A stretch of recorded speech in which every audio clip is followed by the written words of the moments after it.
So it's too late. Man, say you ready. Ladies and gentlemen, hello there. If you can hear us, we are starting here. So this is Podcast Juice. My name is Michael Dean. Today, I think you can see them down there. We got Mr. Ampu. How you doing, sir? I'm doing great. I have my theme song already, but failed. You had a theme song? Yeah, I was going to play Princess Funkin' Road. Oh. Which version? You know which version. Shame on you for even questioning that. And also, as you see, jumped on the screen, Mr. Sean Hill. How you doing, sir? I'm doing well. Ready to get it on and take some questions and whatnot from our friends out there. Yeah, so if we do have anybody out there, there's a couple things you can do. I believe you can leave us a comment. If you're on the YouTube page, you can leave us a comment on the YouTube page, and I think we should be able to have that pop up. Also, if you're on the Google Plus page, there should be a thing in there that says submit questions, so you can, or statements, whatever you want to do, put them in there, and that should pop up, and we should see that as well. We're just going to kind of do a little show here. We're still waiting for, hopefully, Q-Storm jumps in and Big Sexy. But until then, I have a question for Sean, actually. All right. So I was going to ask you about John Wick. Oh, well. We were talking about this show. We were talking about that movie yesterday, actually. I don't know if you... I did, and I did want to holler at Q-Storm about the difference between an action movie and a superhero movie, but unfortunately I'm kind of bound by press embargo, so I can't give a review of it right now till Friday. But I did put a scene up on the website, on the Facebook page, on the PodcastJuice web page. So I don't know if you guys have seen that, but based on that, you can get an idea of what the film's like, and that's all I will say. Well, in terms of what he was talking about, is this considered an action movie? Yes. Essentially, and you'll get this. This is basically The Equalizer. It's the same film, and it has the misfortune of being released shortly after. It's the same type of film, same type of theme, same type of action, same type of story. But again, I can't say whether or not I liked it or not. I wish I could.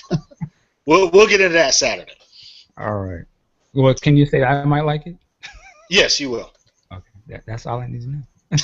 Yes, you will. And I'm looking forward to a spirited discussion on it on Saturday. All right. I think we'll get into it. But I will say this: Keanu Reeves has definitely silenced me as far as me making fun of his acting, and a lot of people do that. He does his thing in this. So. All right. All right. Yeah. The other movie is another big movie coming out later this year, Interstellar. Christopher Nolan. That's all I need to know. Well, actually, so the early word is there's some early sort of positive, I should say there's some positive reactions to the movie. Mm-hmm. Some people have seen it, and I've got some stuff here. A couple people said that, what do we got here? Guy says, Edgar Wright, actually. He goes, am I allowed to say that Interstellar is incredible yet? Brad Bird says, dazzled by the ambition and intelligence of Chris Nolan's Interstellar. Terrific performances, haunting imagery, wow. See it in 70mm IMAX. Well, that's what I was going to say. A lot of directors, they release films in IMAX, but they don't shoot in IMAX, so their image is blown up for the IMAX format. Nolan shoots in IMAX. He shoots scenes specifically for that format. He did it in The Dark Knight. The underground chase was filmed in IMAX. In The Dark Knight Returns, the opening with Bane, I believe that was shot in IMAX. A few of the chase scenes in that one was shot in IMAX. So he knows how to work an IMAX camera. So I would no doubt think the images on this thing is going to be just out of this world, because he takes the time to frame a shot specifically for IMAX. Yeah, I'm looking forward to it. I still don't really know like what the movie is about. It seems like That's it. Yeah, that's his thing though. We didn't really know what Deception was about really either. For that one. So I true. think he shrouds his films in mystery. Yeah, I'm gonna definitely check it out. I'm gonna jump around here. I got something else I wanted to bring up. Have you guys heard about this Hannibal Buress comedian? I just read the link you sent out. Yes. So apparently he was doing a stand up. I think it was this weekend, and he started kind of going in on Bill Cosby, and it was basically some rape jokes about Bill Cosby in terms of how Bill sort of has his uh, thing that he talks about pulling your pants up and all this stuff. And he's kind of joking like, yeah, but you're raping people, like, and talking about some of the charges, or not charges, but some of the cases that have been filed but never seem to really come to air about Bill Cosby. I guess apparently I was reading this, like, there's been 13 different women over the years. Yeah, since the '70s, right? Yeah, and I mean, we kind of have talked about this kind of stuff before, but the interesting thing is here is that he's like sort of catching a lot of hell for this. People coming at him about this when he was just cracking jokes. But I'm curious, like Ampu, like, what do you think about this kind of stuff, man? If they don't have anything, if they don't have a conviction or someone going on the record in 2014, I think he's totally out of pocket. There's a lot of false allegations levied against celebrities. Mike Tyson, for the most part, people still believe that was a false allegation. I'm trying to think. Bill Clinton, he's have numerous false allegations that has hurt his career. And I just think that this guy, Hannibal, is way out of pocket throwing this out there when you don't have anybody going on record right now and there's no conviction. I'm not saying a conviction means that he's innocent, but can you give me that? Can you give me an investigation? Would you say the same if somebody was joking about R. Kelly or something? There was an investigation. There's video. He did that shit. Okay. Oh, we on that again. I still won't buy his. There is video of R. Kelly pissing on a female. Allegedly. And allegedly, that's him. That's him. Well, I wouldn't admit to have seen the tape, Ant. We do have a lawyer who's sometimes on the show that would tell you that's probably a big no-no. If you want, I can pull up X video right now. You can verify it yourself. I don't want to see the tape. You want to watch it? I won't admit to have seen it. Here we go. But I kind of agree. No one's really above being talked about. But these jokes are like, basically, this guy's getting his 15 minutes. I'd never heard of him. He's on Howard Stern, and he's probably trending on Twitter. I haven't checked, but yeah, hey, it's worked for him. Hey, he said he's been telling these jokes for a while, so I don't know why now they've all of a sudden picked up. I guess he did them in Philadelphia, which is Cosby's stomping ground, or at least used to be. So maybe that was why it went viral. But hey, he's gonna milk it. He'll get some press for it and sell out some more shows. So I'm sure he won't stop telling those jokes for sure. Yeah, my thing is, and shout out to Keith. He sent in a comment, said his connection is a little crappy, but he'll try to catch up with us. But I mean, you know what? A comedian's a comedian, man. To me, all bets should be off. If that's something that's happened with you, it's in the news, it's things that come up, that's a joke. Yeah, no, I agree. He shouldn't have no pain. He's a comedian himself. So, I think, hey, you Bill Cosby, I guess it's just a hell of a coincidence you got all these women. But, no proof, but it's just a mad coincidence. That's funny in itself, So I just say, like, hey, if you can't take it, man, you got to step out of the game. But it definitely gives a new spin on those Jello pudding pop ads, though, don't they? Okay, come on, Sean. What? That was Sean Hill who made that. Yeah, send your hate mail to me. Jello pudding. All right. Let's see what we got here. Oh, I want to talk about John Grisham, popular author. Wow. He's was The Firm one of his? The Firm, the Chamber. There's a whole bunch. What's the one with Denzel and I'm thinking of the movies. Pelican Brief. That was his too. And so he's obviously, does a lot of legal thrillers. He sort of put things in uproar last week. Checking it out here, he started making some comments about pedophilia. I'm going to read a little bit about what he was saying. He says a friend of mine 10 years ago was drinking. His drinking was out of control, and he went to a website. It was labeled 16-year-old wannabe hookers or something, some stupid website. I'm going to stop right there. Who wants to be an underage wannabe hooker? That doesn't make any sense. But anyway, and it said 16-year-old girls. So he went there, downloaded some stuff. It was 16-year-old girls who looked 30. They were dressed up and whatever. He shouldn't have done it. It was stupid. Oh, boy. But it wasn't 10-year-old boys, and he didn't touch anything. Oh. And golly, a week later, he said golly, a week later, there was a knock on the door, and it's FBI, and it was a sting set up by the Royal Canadian Mounted Police to catch people, sex offenders, and he went to prison for 3 years. He was also saying that we have prisons now filled with guys my age, 60-year-old white men in prison who've never harmed anybody, would never touch a child, but they got online one night and started surfing around, probably had too much to drink or whatever. And there you go. How do you... So, let me stop. Go ahead, Sean. What do you think about this? Well, I surf the net a lot. You don't accidentally end up on anything like that. So, you know what you're doing. And as I was alluding to with Ant with the whole R. Kelly thing, you gotta watch what you click. You click the wrong thing, you get hemmed up. And ignorance is not an excuse of the law. Wish Big Sexy was here, but he would definitely tell you that that's no excuse. I didn't know. Well, you gonna know now. I thought they was going to jail now. They was overage wannabe hookers. Exactly. What you think, Ant? Something just ain't right. He said they weren't boys. Like, what was that? I'm trying to understand. Like, okay. The difference between underage boys and underage girls. Oh, because if he was looking at underage boys, then he is definitely a pedophile. But underage girls, nah, give him a pass. Sometimes silence, like what did they say? Better people to think you're a fool than to open your mouth and prove that you're a fool. Something like that.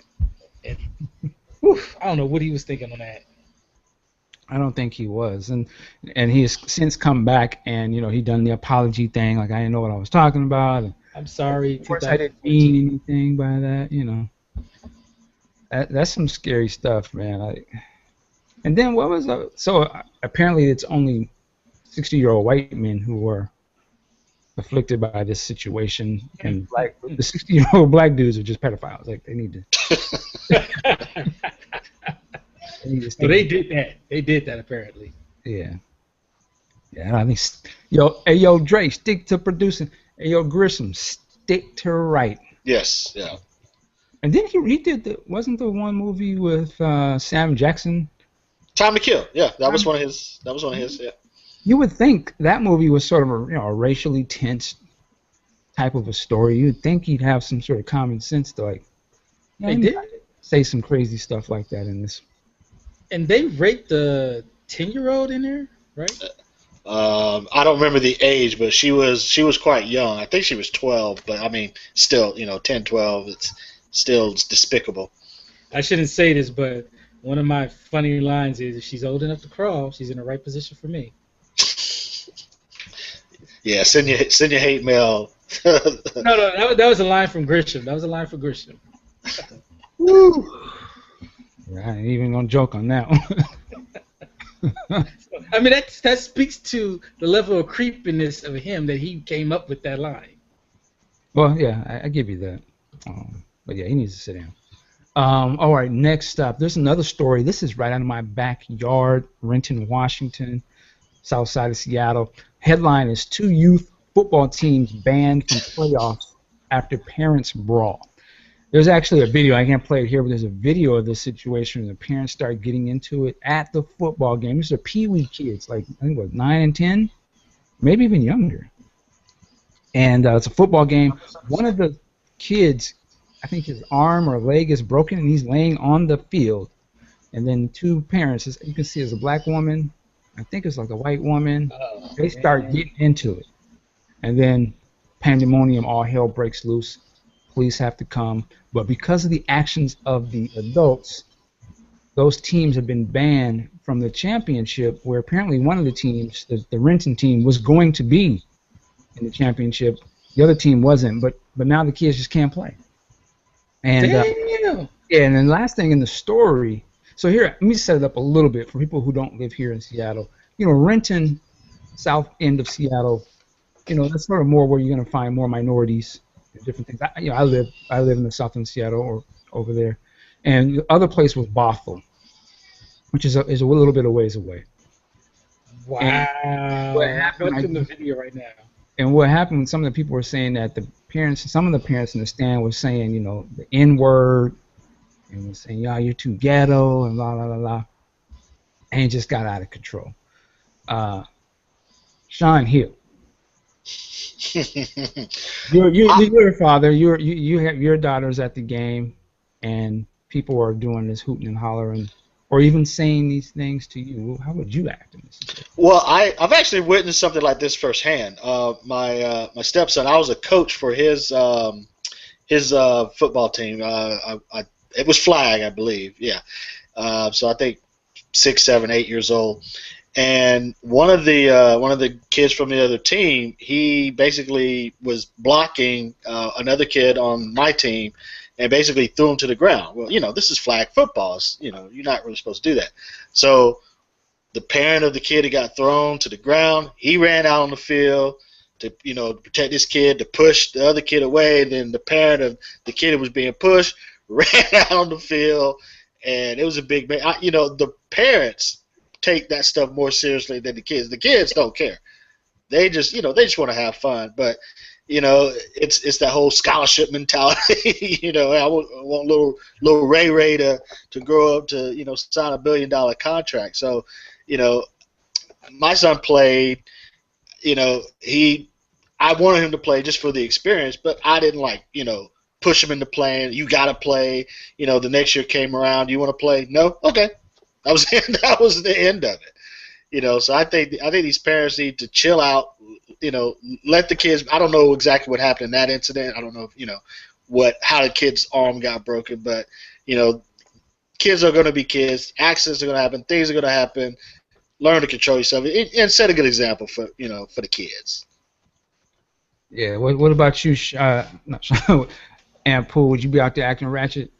I saw the video. It seemed a little racially tinged as the black chick was getting into the white chick, and then two white dudes jumped the fence and got into it. I'm like, wow. Yeah, well, one of the coaches or dad. Whoa. I don't know if you guys heard that. Yep, I'm hearing it. Yeah. I'm not sure what that is. I think it's somebody trying to call me or something. But yeah, one of the interesting.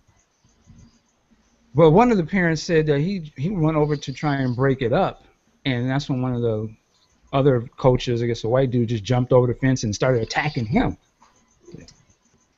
Hey, you got it. Assumed he was, hey, you must be causing problems. Up to no good, right?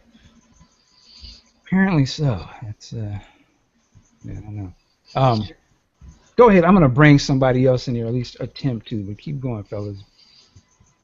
Well, I was going to say, in that situation, I was out coaching at the time, so I was on the field when this, but it was behind me, so I didn't really see what was going on.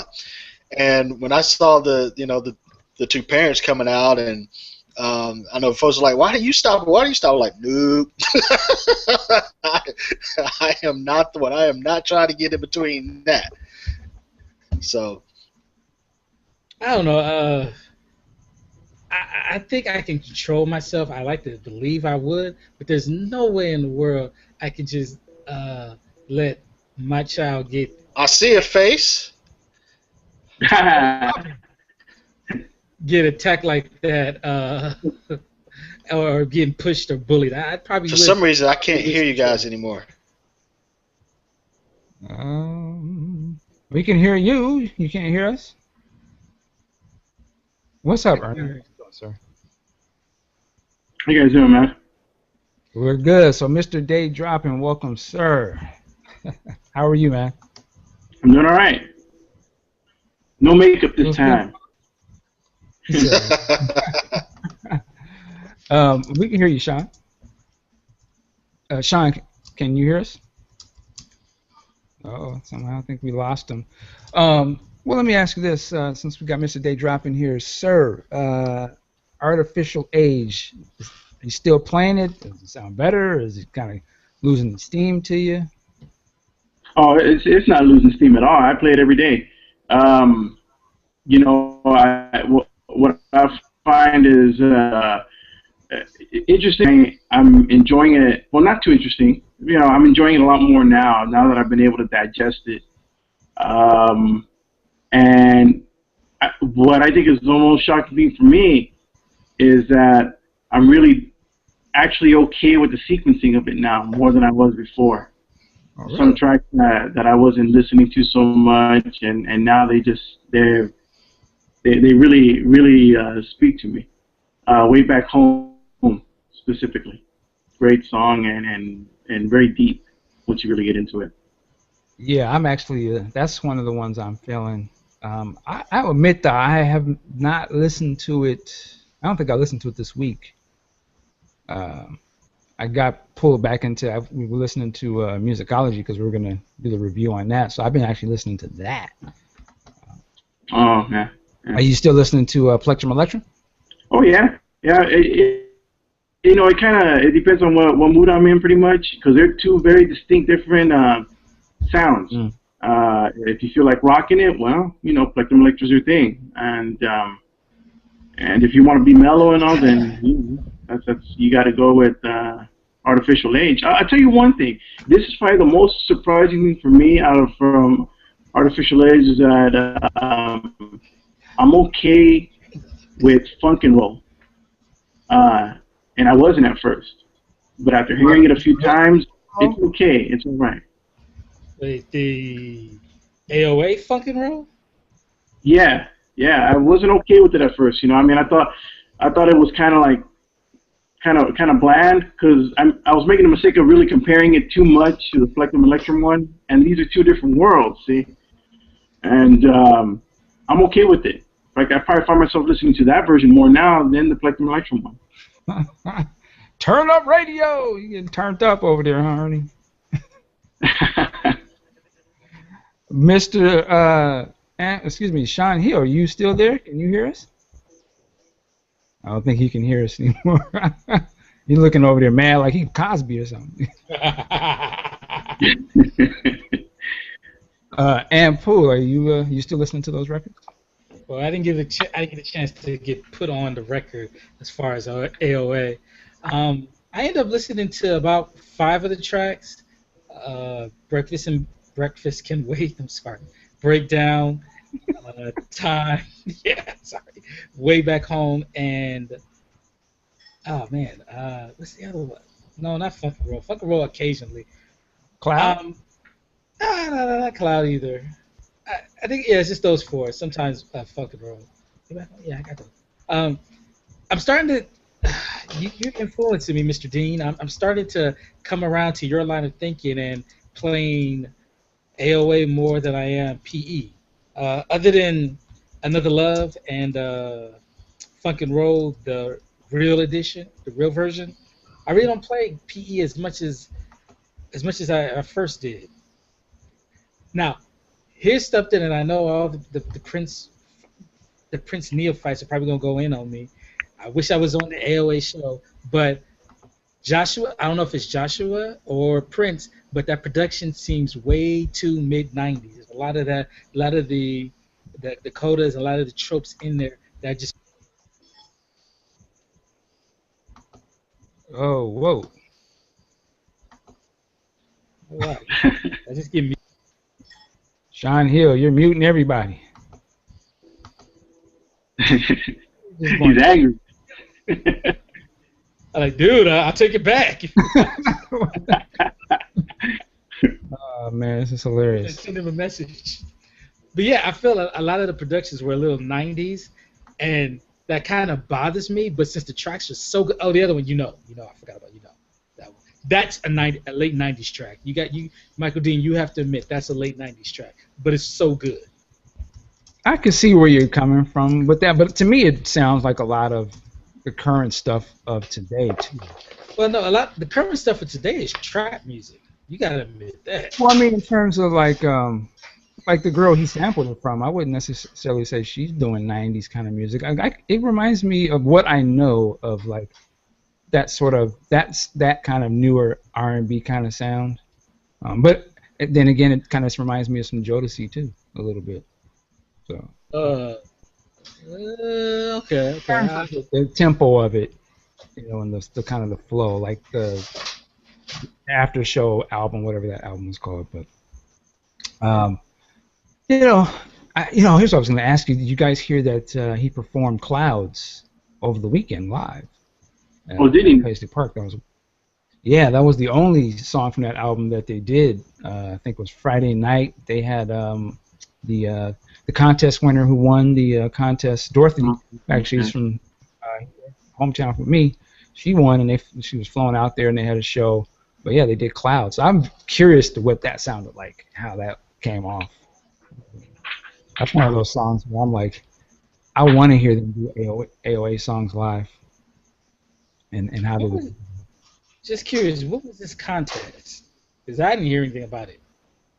I think it was if you bought the album from the official Warner Brothers site or maybe Prince's website or something, you were entered into a drawing where you would be flown to Paisley Park, and they put on a party for you, a show.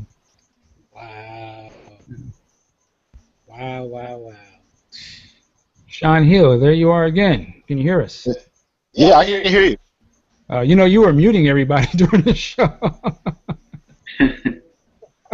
I think you were just clicking around trying to get yourself back on or something. Oh yeah. I was just testing it. All right, so I think you must be on your phone or something, huh? Yeah. So I'm going to turn your other one off because that one is working too, and you're doubling up.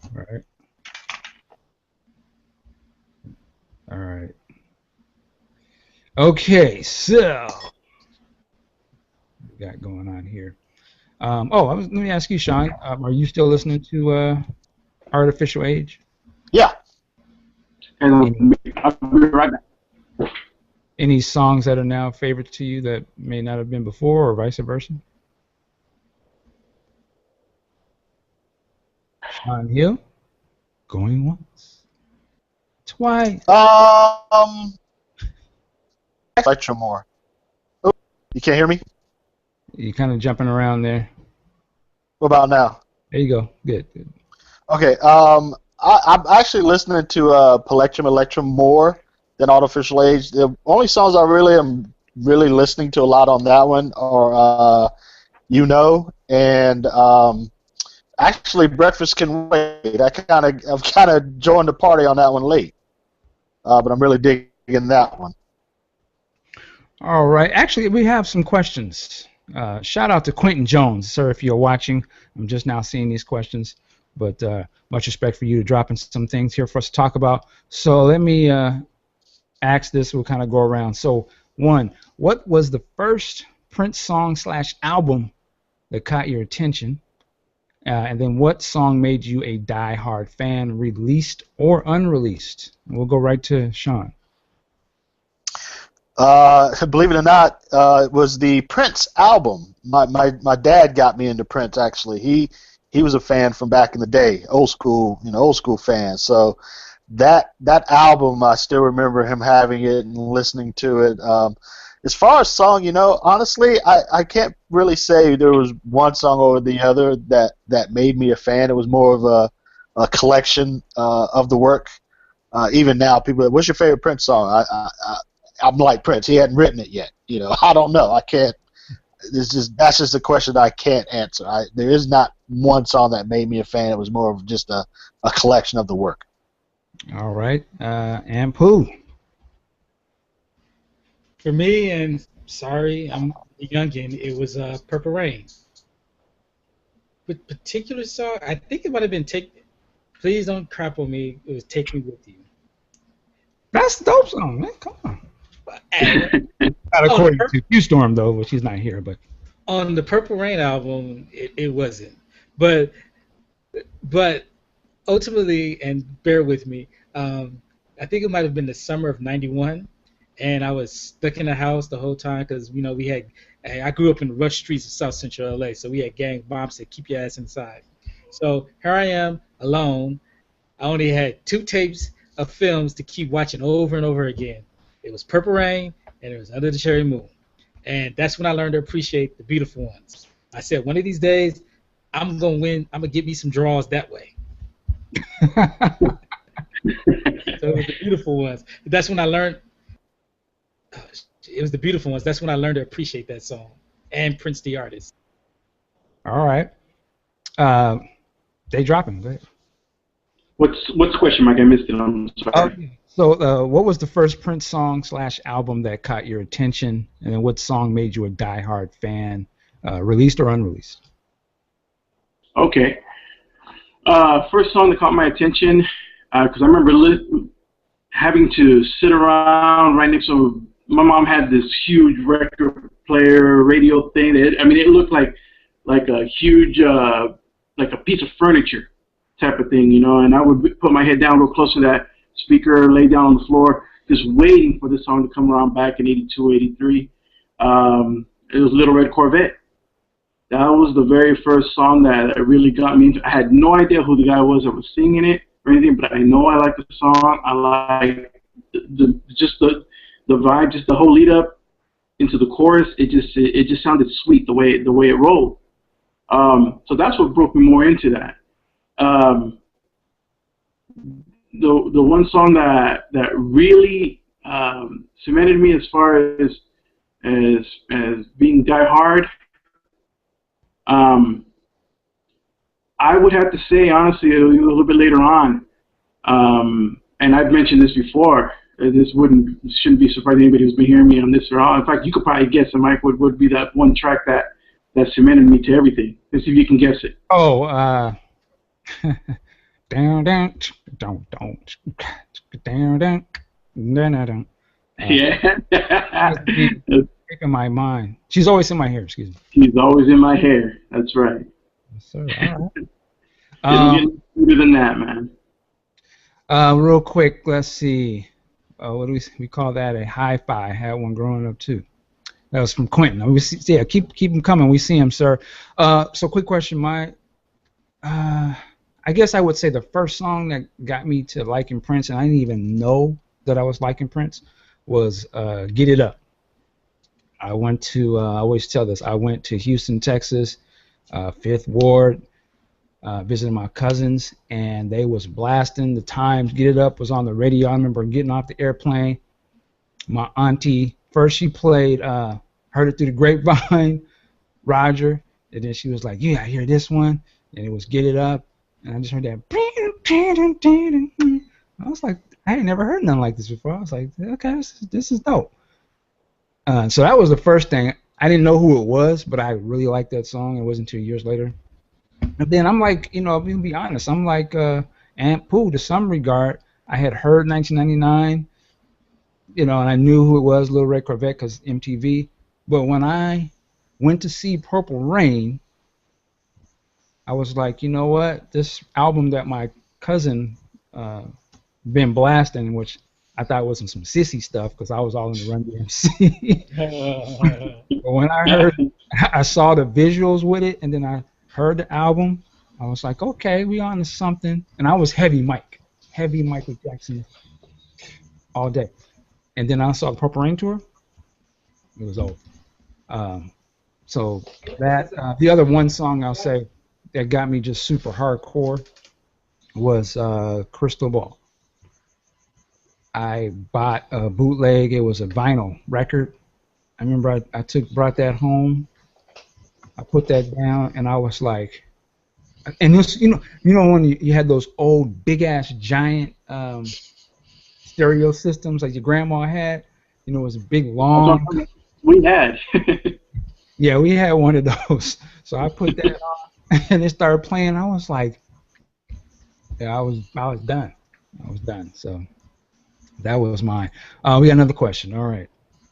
what Prince associated artist, aside from the time, would you say was the most representation of the MPLS sound?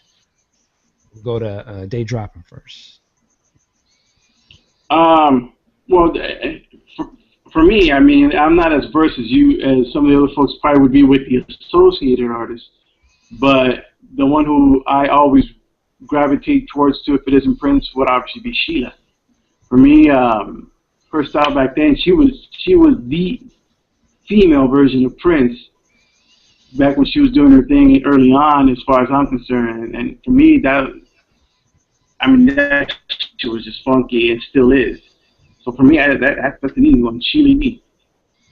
All right. Sean Hill. For me, it would depend on what era we're talking about. But I would definitely say the Family. I think that they were best able to harness the sound. Well, and I say they, I guess it's him. So, but he was able to best harness the sound that he was doing at that time. That Under the Cherry Moon parade sound. I still think those first 3 tracks on that album are probably some of the hottest things that he's done. High Fashion, Mutiny, and Yes. I mean, those 3 songs right there is worth the price of the album. And I'm not even counting Screams of Passion, Nothing Compares to You, Desire, Susanna's Pajamas. I mean, the whole album's tight, but those 3 songs are gold to me. So I would say the Family. All right. Mr. Ampu. Well, unfortunately, I have to co-sign Ernie with Sheila E. And don't take my Prince part from me. It's actually because of Crush Groove. First it was. Explain that. No, because I was into hip hop. I was into rap. Crush Groove came out. You had the Fat Boys. You had Run DMC, LL Cool J, and here's this little.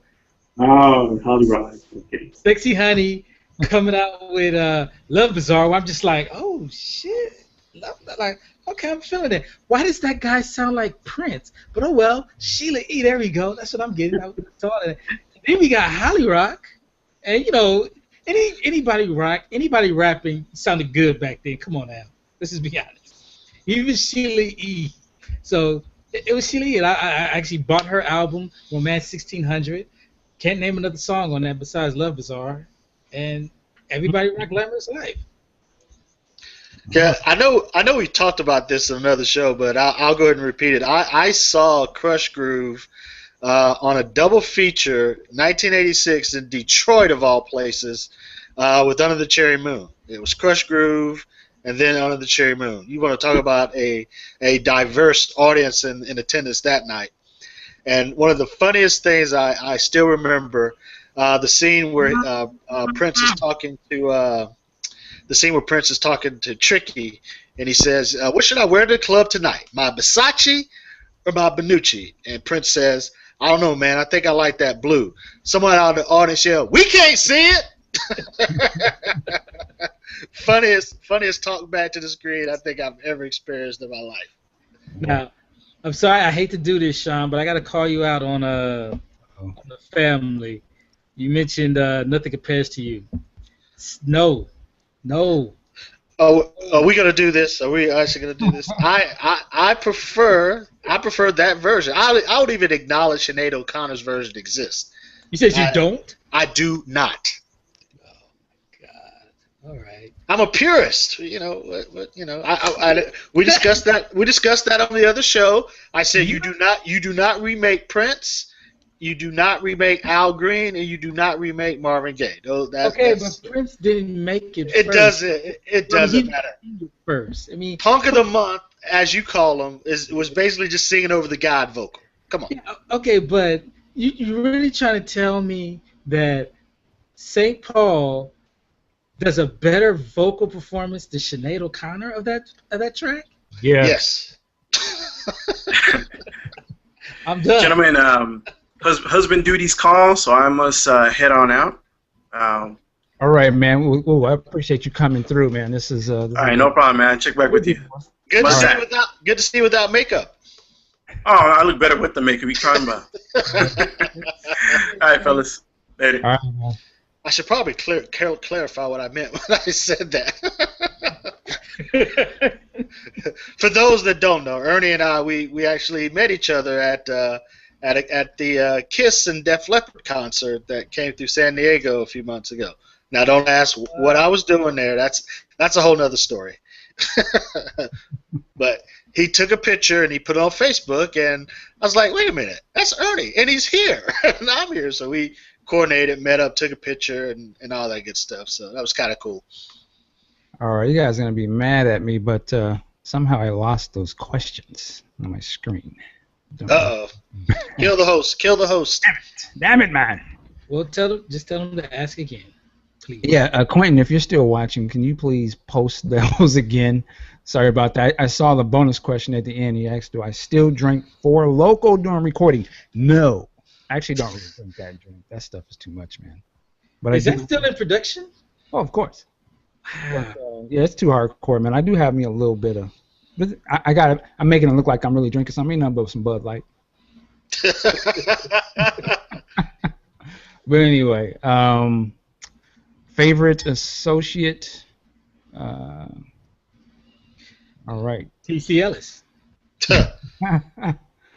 Wow. You said not the time. You know what? I probably would have to go with Sheila E. too. I think just in terms of consistency, like she had 3 dope albums. As much as I love The Family, as much as I like Jill Jones, I think Sheila had more songs that I really like. Okay, I like the whole work. I like the second album. I like a lot of the songs on there. The first album, the third record, it's got cuts on there. And I think performance-wise, though I think she was doing a little too much, Prince, I think she was more of a representation of the Minneapolis sound. Why don't you ask that question, though? Well, you said Prince associated, because I would argue to say Jammin' Lewis or maybe Jesse are. Well, but Jim and Lewis, they go in front of the mic. Well, I know, but he didn't. Again, unless you're talking about performers, but I'm saying in terms of, I'm just jumping out the question. I think they, to me, hold down that Minneapolis sound harder than Prince, personally. Now, I think if she gets one more good album and that her opening track is not filling me with positivity, Andy Allo could creep up into there. I like her first album. That it was okay. I like the single. I actually prefer the live version of that I saw. Her second album, she had about 5 good songs on that. If she comes with a third one, she could be up there. Not based on that single she put out, though. Yeah, exactly. Yeah. That single is booty. Sorry. Yeah. But you know, when Q broke that down and said that was her mainstream, get a commercial off used in a commercial type of track, it was like, okay, I see what you're saying. Sometimes you gotta break away to get that attention so you can really do your craft. Well, You can do your craft if you broke. Well, this is true, but she at this point with the Prince Association at this point, she should be okay to not have to do that. I would think, even with he's not backing her, she's enough of an accomplished musician. Again, she does have that association behind her. I think she shouldn't have to resort to that. But okay, she's doing a little bit better than me. But as far as, maybe a lot better. But anyway, as far as a musical person, she's doing stages. She's doing little small bar clubs. So she's not, she's not selling out a 5,000 seat venue here and there. Right. She's not getting that. And speaking of Andy Allo, this question popped in my head the other day, and I wanted to make a note to ask you fellas. What do you think the fascination is with Prince, with the whole stars collide thing? Because that phrase is basically in 3 songs that he's done over the past couple of years. This is kind of interesting. Yeah, that line is in Rock and Roll Love Affair. And then, of course, When Our Stars Collide, and then This Is What It Feels Like is basically a line from When Stars Collide. So it seems like that, I don't know, that phrase or that phraseology seems to be something that he's into now. I don't know. Maybe that question doesn't make sense, but No, it does. I think you may be onto something. With a lot of Prince songs, it may have been some other sequence or something for another project or something that they might have been doing, and he kind of broke it up and said, "Here, you can have that song, and I'll use this over here." I wouldn't be surprised. I think there is some sort of connection with those songs. If you go back and look at the original sort of Third Eye Girl, Andy Allo was in that. So. Yeah. And I also wonder too. Go ahead. Quentin, this is where you're putting the questions now is a good place to put them. They're popping up, so you're doing it right, sir. I got one on Twitter as well. Okay. Let's go. Let's keep asking some of these questions. Yeah. So let's see. This one. This is a good one. It's a film one. It says, "Has anyone seen the film Dear White People? If so, what were their thoughts? Any critiques on the trailers if the movie hasn't been seen?" I'll let Sean go first on that. When we feel that, I actually have not seen it, but based on what I have seen, it definitely looks interesting. I like the social satire kind of thing that it has going on. Unfortunately, it did not screen here, and it's not playing here right now, so I don't even have an opportunity to see it. So I may have to see it via other means, if you know what I mean. Yeah, I haven't seen it either. I think I checked the website. It's not playing here yet. I think it gets a wider release this weekend, I believe. Mm-hmm. So hopefully that it opens here in the Seattle area. I want to check it out. I do too. From the trailers, though, I'm not as excited about it as I thought I would be, but I do want to see it. I should be checking it out either Friday or Saturday. I planned on seeing it Friday night and giving y'all a review for last week's show, but alcohol, it's a hell of a drug. It all comes out on the live show. I'm going to let you guys know. If you want to get totally messed up for cheap, soju. It's a Korean wine. Huh. $2 a bottle. $2? That's some old booze farm right there. On top of that, but here's the thing, Sean. You have to take it in shot glasses. That's how strong that is. That's how strong it is? Shot glasses or shot glasses? It depends on what the company you have. All right. Why don't you go ahead and do the Twitter question, please? I got a tweet from at CRYSNEECE. I'm going to stick that's Cries Nisi. Display name Crystal Hales. She asked, let me shout out Crystal real quick. She's a real good supporter of Podcast Juice. So we just want to, thank you, sister. Go ahead. She asked, what's the worst Prince cover that you've heard? Oh, this is easy. It's easy for me, too. Easy, yeah. Go ahead. You guys can go ahead. Bambi, T.C. Ellis. What? I need to hear that one. Yeah, that's that bad. Yeah. Bambi. I mean, it's terrible. I hate to do it, but I'm going to go ahead and say it. Nothing compares to you. Aretha Franklin, produced by Andre 3000. Oh, come on, man. You think that's worse than, say, Kiss by Tom Jones or something? Oh, what?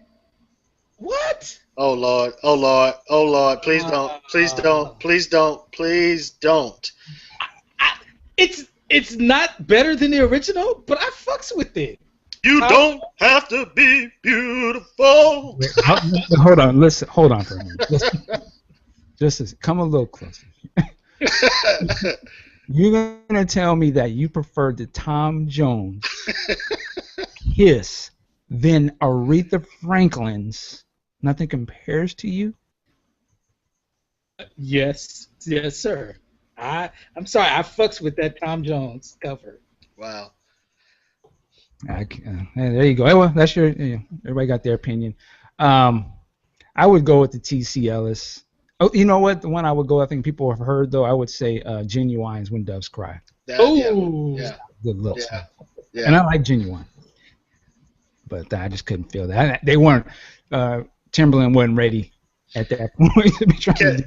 Can I add an honorable mention to that one? Yeah. It's a good cover, but they take away the meaning. TLC doing If I Was Your Girlfriend totally takes away the meaning of the song. Yeah, but I like the song though. I mean, no, I said I like it. I just think that Yeah. the meaning of the song is gone by girls singing. It's more literal than metaphorically. Got it. But on the flip, Go ahead. and again, I'm the youngin, and I heard it first. They're a cover of "Get It Up." Got to give them 2 thumbs up on that one. Yeah, I like that one. Yeah. Well, since we're asking real quick, what's your favorite cover? For me, it's got to be D'Angelo, Raphael Sadiq, Questlove. She's always in my hair. Now, you want to talk about a song that I almost play more than the original? If their cover had that breakdown that Prince's version has, I would prefer it better. That's the one element of that song that's missing. But I can just imagine the three of them cats just sitting in the studio, just running through that song, one take. Quest, just smooth as he is, just sitting back, playing them drums. But yeah, no, that's definitely my favorite Prince cover. I love that version of that song. All right, go ahead, Nat. I'm gonna say it's a tie. I ain't trying to hear y'all mouse again, so I'm gonna go with my other. Again, I heard this before I knew the original. Shaka Khan's "I Feel For You." Oh, I feel with that. Yep. Yeah, we won't hate on that. What were you gonna say? The greatest ballad cover by a female, nothing compares to you, Sinead O'Connor. Sorry, yeah, but Shaka Khan, "I Feel For You." Man, I hate to say that, but damn, that people say that an artist can do your style and his style. Stevie took Prince's work and actually outshined him. I mean, because the original is really good. That's her song, man. That's her song. Yeah, and he'll do it, and Prince will do it live, and it's pretty good. But Stevie and Herbie Hancock, they did their thing on that, and then Shaka with them vocals. Mm-hmm. Mm-hmm. Yeah. Only Sinead O'Connor tops it. You went too far. You just went too far. I would give it to Shaka. There was another song, but a person now I can't think of what it was. Alicia Keys? Oh no. But I would go with Sean's the D'Angelo, and I would give the top though to Shaka Khan because she actually took a Prince song and it is like her song. I associated with her first, though I actually like his album version, but this is a different feel. But yeah, she killed that, man. What was it? Melly Mel was on that? Yeah. Stevie Wonder, yes, that's classic. Boogaloo Shrimp was in the video. That's right. That came out right around the weekend. Yep. You don't know about that, man. Wait, you said who was in the video? Boogaloo Shrimp. Turbo from Breaking. Willie Lump. Oh, okay. You should have said that. All right, we got another question from Quentin. Says the D'Angelo song "Charade." Has anyone heard it? If so, thoughts? I've heard it, but it's been a long time since I rocked it, so I would be foolish to try to analyze it. I remember liking it, but the version I heard was a live version. It wasn't that clear, so you can't really judge a song hearing it live first. You definitely got to get that studio feel. So I'm gonna say yes, I've heard it, but that's about all I can say about it. I've heard it. I think we talked about it before. I like the song, and the song is based off of Blondie, or it takes a riff from Blondie from the Pandemonium album, and that's what the riff of it is. But I think it's good, man. Listen. I just want D'Angelo to put the music out. Oh, yes. That's it's like I'm tired of talking about that dude, man. Just put it out. I don't know if you guys see the pictures from over the weekend. He did the thing over there in Australia. Man, he had Anthony Hamilton came out for him. Angie Stone was on stage with him. Baby Mama. Yeah, John Blackwell was the drummer. Of course, still got Jesse. And, so I guess we can maybe change our Big Sexy website watch to when will James River come out versus which will be first, D'Angelo's new album or Big Sexy's website. Shout out to Big Sexy. Yeah, we'll see, man. I don't know if you guys remember that story from the summertime. Kevin Lyles, I guess, is now his manager or or was his manager at the time. He's October 2014 is coming out. I remember that. Well, it's October. I will believe it when I'm popping it in my CD player. That's when I'll believe it's out. Yeah. All right. Let's see what else we got here. Another Prince question. Does anyone consider Girl 6 to? I'm sorry. Does anyone consider Girl 6 a Prince-related film? No. Wow. Really? Why? Why not? Other than the music, Prince had no affiliation with it. I mean, he wrote a new theme song, but it was basically Spike Lee picking the music that he wanted, Prince signing off on it, and that was pretty much it. It wasn't a collaborative thing, and that movie's terrible anyway. If it wasn't for the music, that movie wouldn't be watchable. And in this critic's humble opinion. And I love Spike Lee. Spike Lee is one of my favorite directors of all time. Well, I would argue that it is related to Prince. I think the music that is in there plays into the scenes. The one I always remember was I think it was Pink Cashmere. It's kind of like some love scene or something. I just remember watching that. I was like, this is dope. Now, I agree. The movie is not good. But the best scene in that movie is the "How Come You Don't Call Me Anymore" sequence, where she's waiting on Peter Berg at the dock, and it's set to "How Come You Don't Call Me Anymore." It's perfectly set. The song is perfect. But if he had written some songs specifically for the movie other than Girl 6, I would say, yeah, it's a Prince movie. It's a collaboration. But I mean, all the songs were from 88 to 83. I look at it different. It's not a collaboration in terms of that, but is it related to Prince? I think. Well, yeah, I mean, yes, that movie couldn't be what it is if those songs weren't there. It'd have to be something different. I think they play into it. Personally, but that's my opinion. And I do thank the soundtrack for giving me a good quality version of Adore. Okay. Yeah. Wait, a good quality version of Adore. It's better. The version on the Girl 6 soundtrack is better than the version that's on the Silent Times version. It's louder, if that makes sense. Okay. Matter of fact, I've substituted the Girl 6 version on my Silent Times playlist with the Silent Times version because it's just a better sounding version. That and Hot Thing. Hot Thing. What do you think, Aunt Paul? Oh, if that's the Prince album? No, not at all. That's the second worst film that Prince is associated with. Wow, what's the first? Come on, Graffiti Bridge. Huh? Oh, well.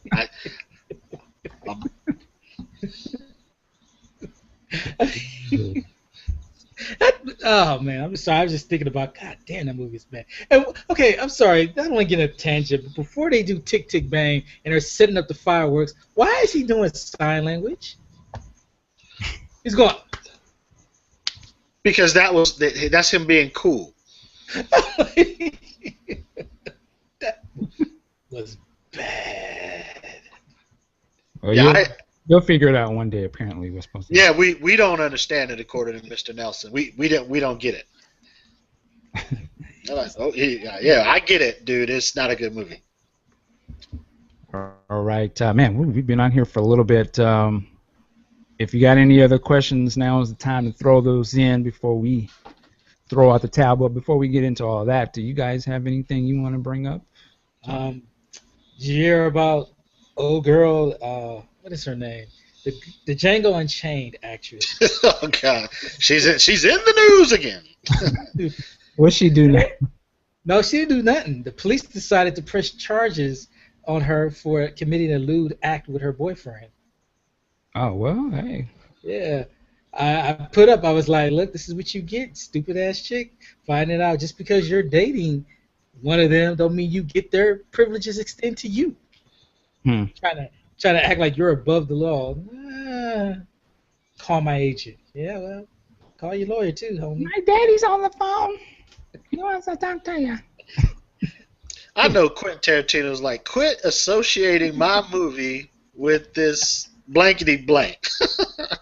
She had 2 lines in the movie, 30 seconds of screen time, and now she's the Django Unchained actress. I'm gonna say I don't know what happened to her because she showed took a dip. I don't know if that was meth, cocaine, weed. Damn. Well, she's probably like dude from Captain Phillips. Got a little change, and I'm not saying he did his own drugs, but that could very well be the case.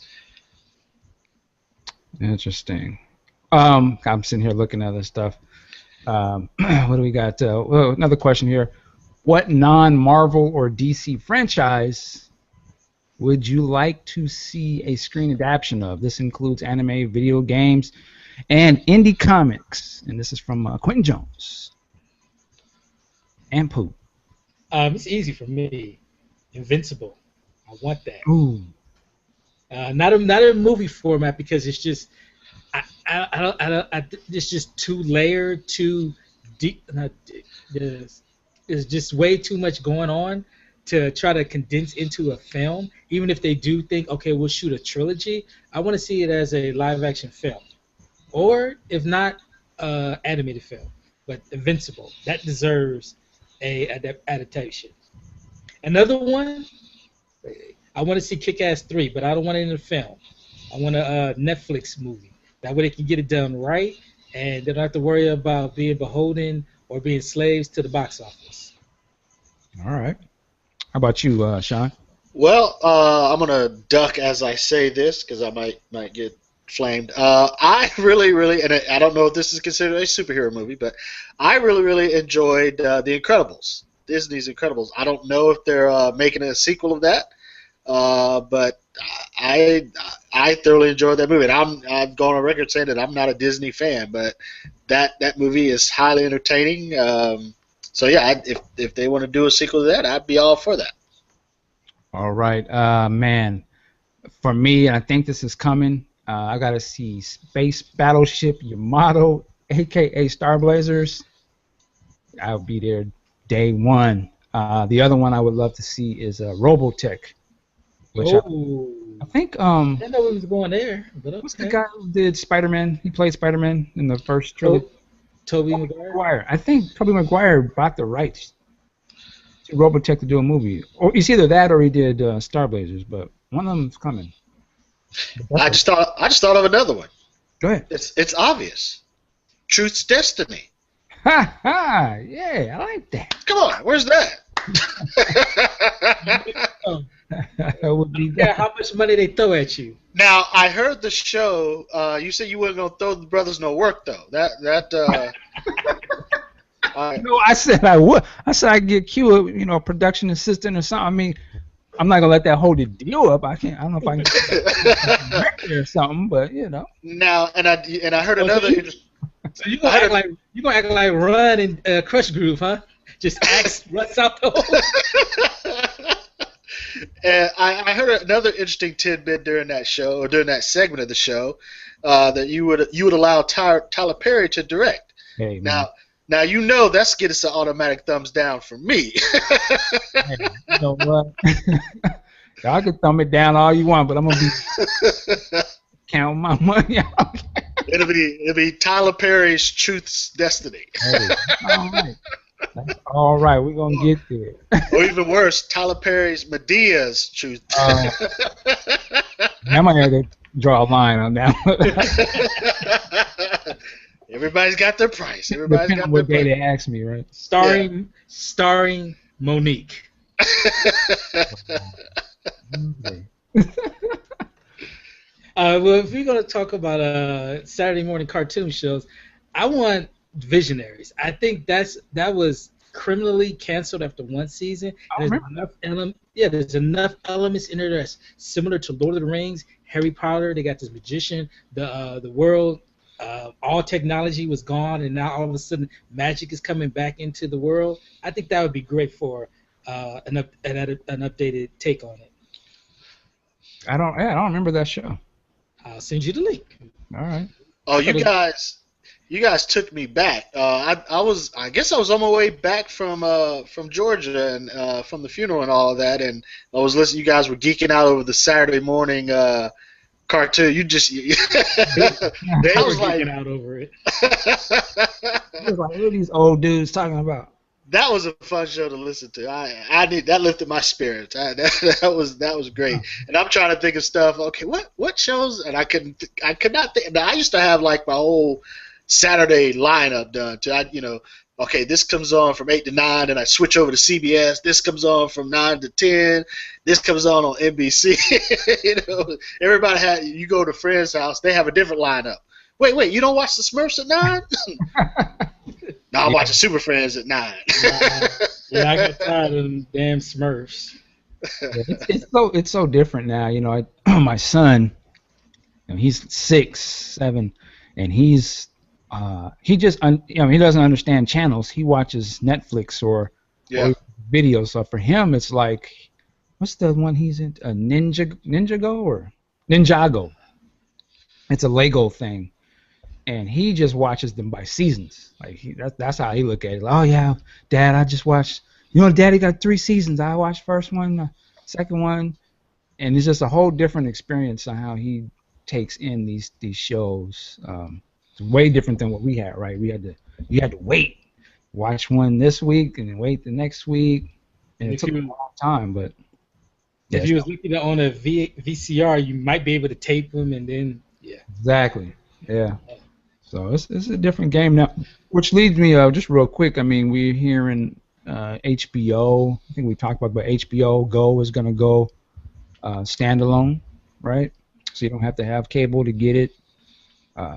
Netflix is doing their thing. Oh, I know. Did you guys see the trailer for that Halo TV show? Mm-hmm. It stars a brother too. It looked dope. I was like, I kind of want to see. I think it's produced by Ridley Scott. Oh wow! And my understanding is it's only going. Actually, it comes out, and I'm gonna have to go buy an Xbox 360. Just for that? No, not 360, but the Xbox One. I'm gonna buy it because the Halo Master Chief Collection. I'm sure, Ant, you heard about this. Yeah. But it's got all of the Halo games on one package. It's only $59, and they redid all the graphics. I've been watching some videos. It took me back to like when Halo 2 first came out. I used to live in that game, man. I was watching. I was like, God damn, I gotta get this. But it has the TV show. I guess the first episode or whatever. With that, it's only going to be on the Xbox system. You can't watch it on TV. And I'm looking at the show, and I'm like, this looks filthy. Like, this is the level of production for something science fiction. They can do this. I mean, the game is just totally different, man. They don't need the companies can make their own content. Go ahead. Now, I know I'm going to lose my gaming stripes, but I've never played one minute of any Halo game. Not one. And I'm proud of that. I'm proud of that. Why are you proud of that, man? What's that? I'm a Call of Duty Zombies guy. I can't take getting killed. I mean, my kill death ratio is like 10 to 22. So yeah. I'm there for I'm in there to be a medic. So I love it. Hilarious. You mentioned Ridley Scott. I took a trip down memory lane this past weekend. I watched Alien, the original, for the first time in probably like 15 years. And I had this expansive box set that came out right around the time Prometheus. So it's all 4 movies, all the expanded versions. It's like a 6-7 disc set. But I must say the film holds up miraculously well. I was really impressed with just not only the story, but just the effects. The effects hold up. This film was made in 78, came out in 79, and it looks like it could have been made today. I mean, with the exception of the computer screens, they got that dot matrix look. Other than that, and the thrills even hold up. I actually let Palmer watch it. She's 9, and didn't faze her at all. Even the chest bursting scene, she was like, "Oh, that's cool." I don't know what that says about her, but so there's a recommendation if you guys haven't seen it in a while, or God forbid, never seen it before. Definitely check it out. Ant's probably never seen it. He's too. Wow. Really? Dots. You want to be like Mike and ask me what's the message in Alphabet Street while you at it? Shots fired. Well, it's funny that movie Aliens. There's a game out right now. I think it's called Alien Isolation. Yeah, I played that at E3. That game is, whew. I hear it's off the chain, man. It's scary. It's the first movie. I guess it's in the same time frame as the first movie, but it's Ridley's daughter. And Really? apparently, actually, they went and got the original actors, if I'm not mistaken, from the first movie to voice the characters in this. Uh, but this, I hear the game is, if you like this sort of real hiding and creepy type of gameplay, it captures that whole feel of that first movie. Apparently, I haven't played it. Well, kind of saying, what did you guys think of Prometheus? Did any? I personally liked the movie. I thought it was cool. I didn't like it the first time I saw it, but and because my expectation was so high, because they really shouldn't have billed it as an Alien prequel. They should have just let it stand on its own merits. I think the second time that I saw it, I got the deeper subtext with it, and I didn't even care about the alien at the end. Please tell me, what was the deeper subtext? The meaning of life, dude. Dude. Okay. I gotta change it up here real quick. Did you guys know that there is a Madea animated movie coming? You know, I don't know, and you already know my thoughts on that, so I'm gonna defer to Ampu. It's Tyler Perry's Medea's Tough Love. There's actually an official trailer. I guess it just dropped right about now, and it's an animated version of Madea. Well, you know what? I give Tyler Perry his credit, man. He's cashing it in for all he can. So I think he's realized that train is done. That train is over. I did see, so you'll find this interesting. I saw a post from you put me on the train. I was just saying. I don't know if that was the train he was on, but. Okay, I thought you put me on. I thought you put me on the train. No. I don't know if you follow I Love Black Movies on Twitter, but they were saying they had this tweet that Tyler Perry up for consideration for an Oscar for his work in Gone Girl. I'm like, slow your roll. Come on now. He was good, but he wasn't that. I would say he wasn't on the screen long enough, but I thought he was great. I mean, I thought he did okay, but Oscar, no, come on, no. But consider the source, Yeah, he was. I mean, that's kind of why I'm giving him a lot of passes now, because he obviously is a very talented dude, and given the right stuff, like he was here, he can. Well, yeah, given the right role and the right director, yeah. Yeah, and to be clear, I may not necessarily care for those movies, but the Madea movies were the right stuff for a lot of people, right? Because I mean, that's why. Yeah, they're not for me. But he was terrible in that Alex Cross, So I think it's a combination of material. He was terrible in Star Trek. Well, I wasn't even going to mention that one, but it's a combination of material and director. And I even question, why is David Fincher? Why did he cast this guy? But obviously he saw something and he was able to pull a good performance out of him. So you can't hate on that. Yep. We got another question here. Oh, I'm sorry. Go ahead, Ant. I just watched the trailer for Medea's Tough Love. Oh, how was it? I didn't even watch it. It's just not good. But hey, people will line up. It was actually going to be. I guess it's it's on-demand Blu-ray DVD release only. So. I told you he's theatrical. I think his day is done with the theatrical releases. Well, yeah, and I don't think older people are going to go watch an animated video. We got another question.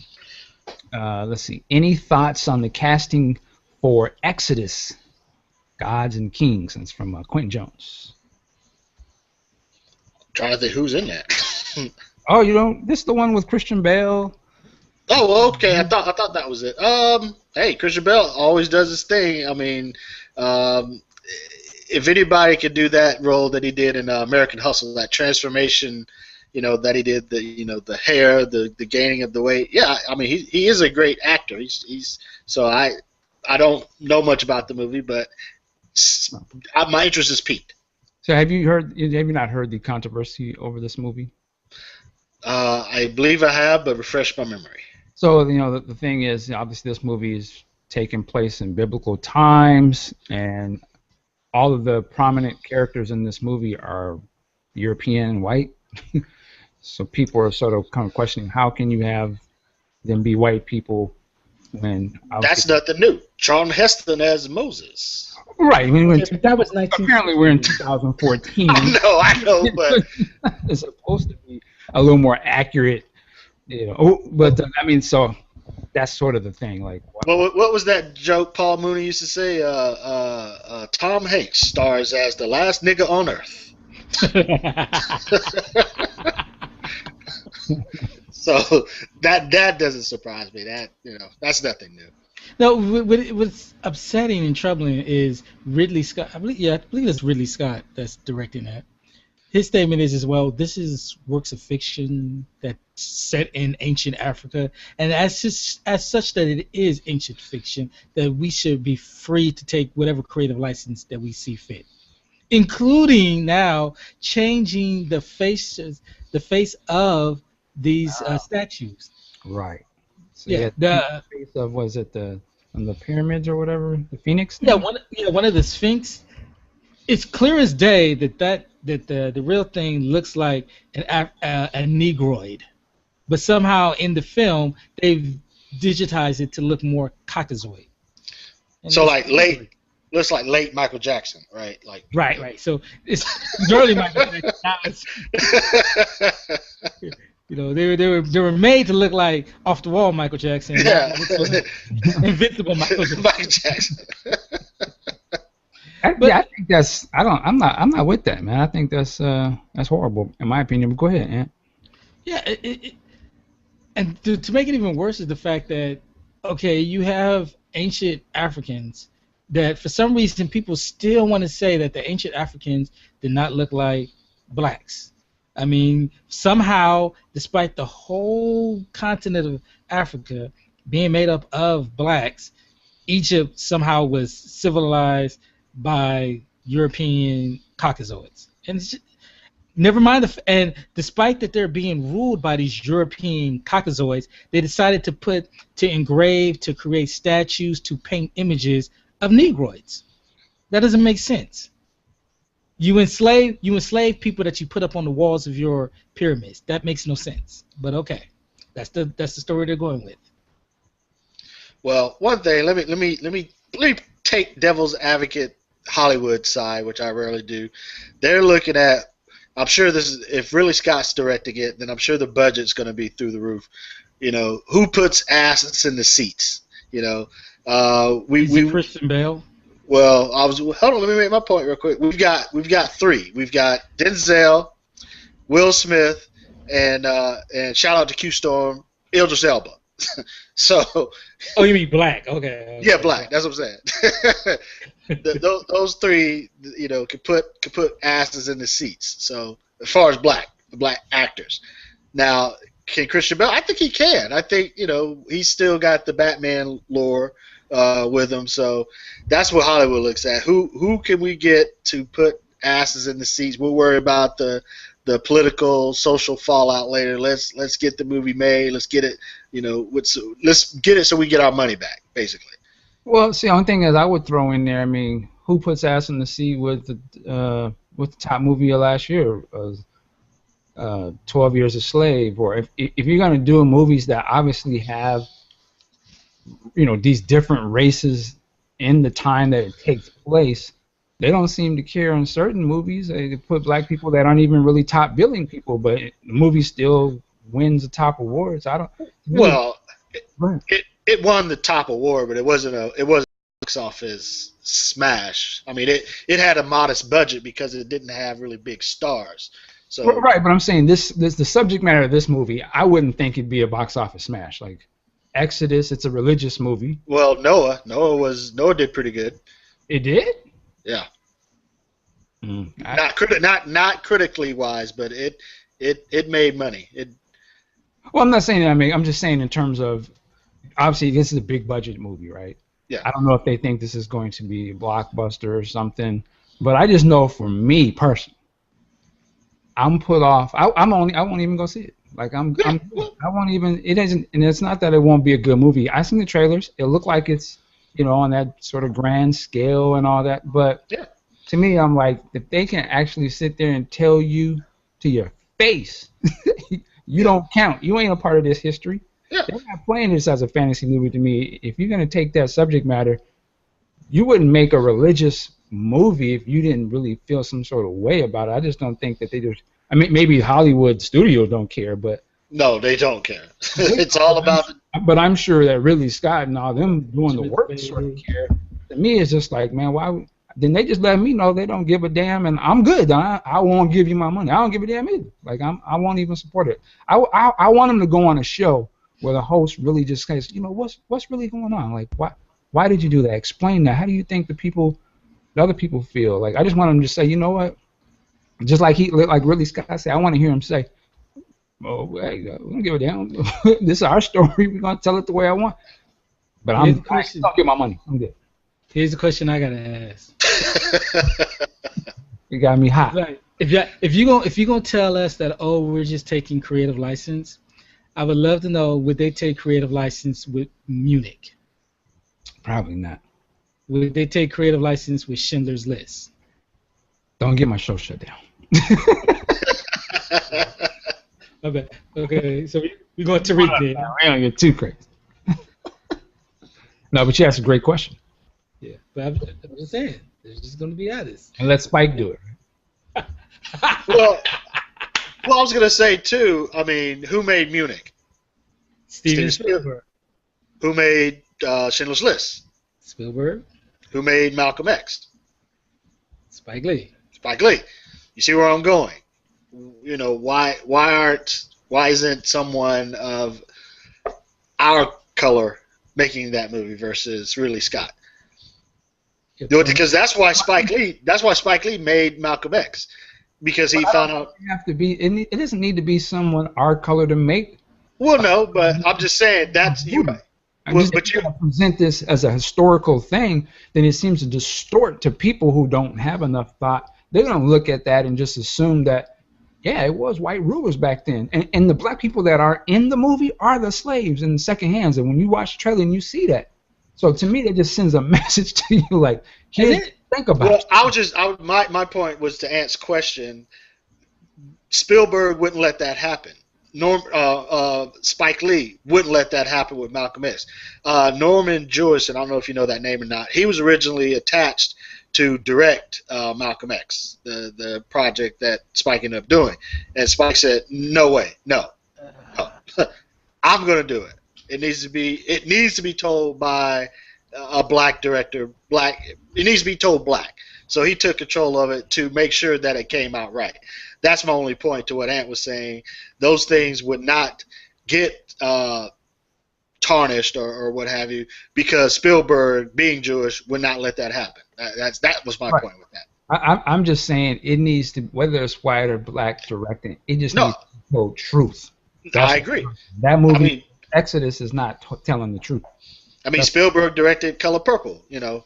Right, that's why I say it doesn't matter to me who directs it. It's just the story. If you're going to tell something that's supposed to be historical, that means it's real, then to me it seems like you need to give it real, because especially for a topic like this, where some people will base their life off of teachings, and if they think that they're lower than the people that's in charge, then they already put themselves in a subservient situation where if they was to know, like, no, actually that was more looking like you. You're actually a little bit more powerful than you think. But if the image that they see in the TV and the media is always showing you, then that's foul to me. And particularly in today's world where the information is so upfront, because any kid can go look up and read on it. So it puzzles me that they would blatantly do something. Yeah, a knowledgeable person would look at that and say, that's some old bullshit. What do you do? It doesn't sound like to me that this is a passion project for Ridley Scott. That's is just another notch on his resume. And realism and historical accuracy be damned. He's just a hired gun to direct the film. Yeah. All right. Let's move on. Well, Go ahead. I got something I wanted to go. This is a video clip. Please let me know if you can't hear it. But this happened today on First Take.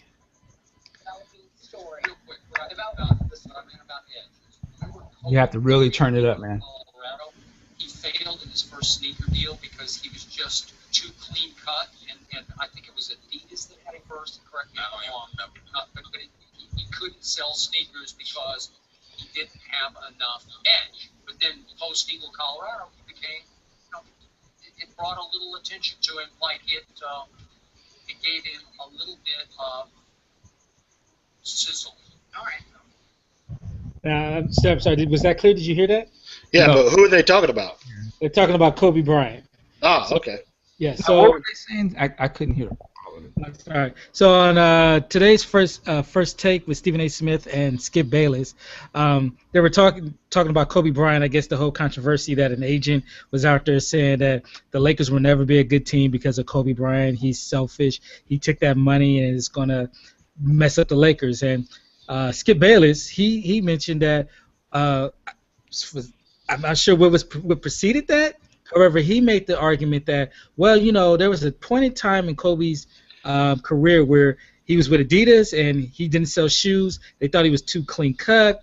He just for some reason he just wasn't marketable to the masses to sell his shoes. But when he got that rape case and got that edge to him, it gave him a little sizzle. So it kind of pretty much intimating that the fact that he had this rape allegation, it gave him that street cred that now people started fucking with him and buying his shoes. And I'm sorry, who was saying this? This is Skip Bayless on ESPN's First Take. So his opinion was he got sizzle when he got a rape, or was he saying somebody else was saying this? No, he said it. This was him saying it. Wow. Well, yeah. I mean, never mind the fact that he was signed to Adidas and Nike in the U.S. is the #1 shoemaker. So yeah. it might have something to do with why his shoes didn't sell as much. And when he went to Nike, that was a little bit different. But that's just insulting as fuck to shoe buyers, Kobe shoe buyers, that they didn't start buying his merchandise till he got a rape charge. And then even to Kobe Bryant to say that you weren't marketable until you got not only a little dirt on you, but a rape charge? That's just like way out of pocket. yeah. I don't watch that show. I've seen clips from that. I know that. Was it Stephen Smith? Is he on that show? Yep, Stephen A. Smith. What did he say about this? I'm curious. He bit his tongue. He literally bit his tongue. You can see him suck it in his mouth like, no, I'm not going to go there. Yeah, he ain't going to get suspended. He went to commercial. And I was just like, man, wow. I mean, I get it. Where do you take that? But it was just like, yo, you need to challenge that. Because that's pretty much insulting black culture as well. That we don't spend money on the dude unless he grimy, unless he he got a case. Yeah, I don't believe that unless I see the numbers. Show me the numbers, Skip. If you can show to me after 2004, I think it was, that was the case, then I'd believe it. But no, I don't believe that at all. But I'll say again, it probably has more to do with Kobe Bryant being a Nike and getting Nike shoes, which, let's just be honest, Nike, they make some killer kicks. Nike's is #1 in the U.S. I think around the world, Adidas is #1. But in the U.S., Nike makes the better shoes, better looking shoes that people are spending money on. Yep. That might have more to do with it. But there you go. Yeah, I ain't got much to say on that, man. That's I'm like Sean. If the numbers show otherwise, maybe I don't know. He may know something I don't. I don't know much about it, but it doesn't surprise me for him to say something like that. I'm not shocked. It's disrespectful, but very. I'm just gonna be on my cube tonight. Here's what they think about you. Don't surprise me, man. They get up on TV and say the most. A little bit of this is this talking, but we do have a man tells no lies and is never born. We got another question here. Another Prince question. Does Prince's upcoming appearance on SNL signal a potential tour with Third Eye Girl? No. I mean, we all know Prince does what Prince wants to do. He might even have Third Eye Girl on there. Who knows? He could have a whole new, bring out, Michael B. and Patrice Rushen. You never know what this cat's gonna do. So, I would love for it to, signal a tour, and I would have loved the big announcement to have been about a tour rather than the SNL appearance. And again, the speculation: what song is he going to do? Because of course he'll do two. Will he do like he did when he was on there with Steve Martin? He'll do one song with him, and then he did the Tamar song when they do the second song. Is he going to do a skit with Chris Rock? I seem to think so. I would hope so. I told Q-Store I think a Nat X and Prince sketch would be killer. Now, would Prince do that? I think so. He's comfortable with Chris Rock. They're friends. They can do a whole, compare the afro. Yeah, let me write the skit. I'll hook it up. I'm gonna say, I think it's 5 words. Please don't quote me on that. Prince show with Beyonce. That's 4 words. Okay, the Prince show with Beyonce. Bring Fred Armisen back. Bring Maya Rudolph back. I want the return of the Prince show. Those skits were freaking hilarious. Oh, they already got Chris Rock. That's their get. They ain't gonna bring anybody else back for that. Yeah, I don't know if it marks a tour. I would hope so. I would hope they are spending their time rehearsing for a tour. That would be the smart play at this time, but I don't know. We'll see, man. Hopefully he's like what Sean said. They do some skits, does something different. I think it'd be a great opportunity. Yeah, I mean, of course he's not comfortable and doesn't know Steve Martin, so I wouldn't see him doing a skit with him. But him and Chris Rock are boys. I could definitely see him, being a little bit at ease with him, and it would be, good-natured ribbing fun. So I hope he does a skit. Hell, he did a skit with the Muppets, for crying out loud. He can do a skit with Chris Rock. Real quick before we get out of here, I gotta ask this. I gotta get my Ratchet hat on. Uh-oh. I'll leave the room then. No. Is anybody watching Love and Hip Hop? Are you watching that, Ann? No. I'm not above it, but I just can't really get into it. I'm not watching it. Yeah, I wasn't even asking that. That's some great TV right there. I didn't say quality TV. TV right there. If you're not watching it, then anything I say is not gonna really matter. But man, that show is just hilarious to me. Anybody watching? What's the other one? R&B, the R&B Divas? Nope, I've not watched it. No, it's not R&B Divas. It's the Hollywood something. We talked about it actually. The one with Elise Neal. Yeah, it's just embarrassing to watch. Constance Bond and Paula J. White. There was a line in Chappelle's show, the Charlie Murphy True Hollywood Story, where Rick James said, "I told you, she had delusions of grandeur. He had grandeur." That's Paula J. White. Were they talking about? And then Elise Neal coming in. What was that? She got that patch on her eye. Did you watch the last episode? No, I haven't. I haven't got that one yet. I'm getting to that, but it's just crazy. Like, really? And I get that Lisa Wu is this reality superstar. I mean, not a superstar, but this reality star. But come on, Elise, you're on TV One doing a reality show. Like, do you really want to throw aspersion? I know it's probably scripted, and they want them to have this type of animosity and tension, but you got to be able to say better things than that. Come on. Well, the thing is, and Golden Brooks, the other one, they're going in on Lisa Wu person because she's a reality star, and how you going to be trying to be an actor? But I'm like, well, hold on a minute. Like, you're on a reality show. Like, don't you see the irony in that? Like, you're going at her, but you could argue she's probably a little more, or just as known as you are at this point, and you're coming into her arena by doing a reality show. So this audience, especially, yeah. Yeah. So I was like, I don't understand what you're talking about. Like, you sound crazy. But, are we ready to throw in the towel on Blackish yet? Are we still? I have only seen the first. Oh, I only saw the first episode and I guess the third episode. I haven't watched the new ones yet. Has it gotten any better or is it worse? I've turned the corner. It's actually pretty good. It's getting funnier, but it's not the premise. It's not funny because of its premise. And this past week's show was about him making cupcakes for his kids' class. I mean, there's nothing black really about that, but it was a funny concept and funny idea. I just think that they've kind of boxed themselves into a corner with the title, and I don't know if they'll be able to get out of it. And I'm not really liking Lawrence Fishburne. His character just sits there, does a little thing with his paper and his glasses, and that's it. I think the dude's never done comedy before. Maybe, I know, he probably want to stretch his legs a little bit and just relax and have fun, but I don't think he's that good in the role, personally.